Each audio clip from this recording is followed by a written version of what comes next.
Tiniyak niya na may makukulong bago magpasko. Pero nang tinanong siya na kasama ba rito si dating Speaker Martin Romualdez, ang sagot niya ay wala pa daw ebidensya. Kung meron man, pasasagutin daw. Ano po yung reaction niya dito?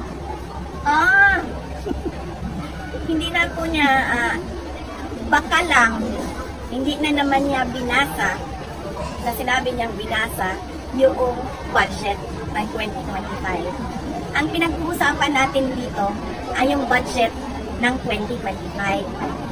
Makikita mo na yung project ng o yung budget ng Pangulo o Executive Department ay nasa NEP, nasa National Expenditure Program. Yun ay sinasubmit sa Congress. Pagdating sa GAP o General Appropriations Bill at pagdating sa GAA, yung batas ng ating budget, makikita mo ang daming project doon na wala sa NEP. Yun pa lang, ebidensya na yun. Doon pa lang, masasabi mo na itong congressman na ito ay merong insertion na katanggap.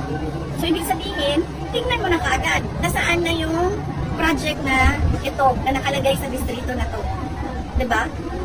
Ang pinaka-ebidensya natin dito ay ang 2025 budget. Huwag na tayo lumayo kasi doon makikita mo ang siningit ng Kongreso ng mga projects.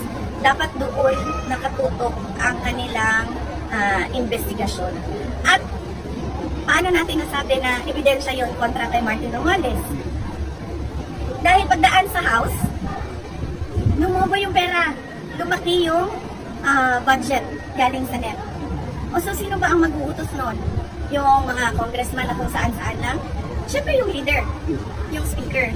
Pangalawa, sinabi ko na at sinabi namin during a cabinet meeting nung ako ay nasa Department of Education, nahihirapan kami kasi kinuha ang school building program ng opisina ng speaker at sinapchap nila yung school building program, pinamimigay nila sa mga kaalyado nila o gusto nilang tulungan ng mga congressman. Saan?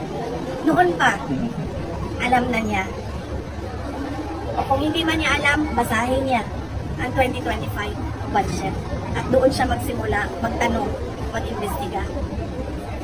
Kung sinasabi niya na hanggang ngayon ay wala pang ebidensya, ibig sabihin, wala siyang ginagawa. Dapat isali si Martin.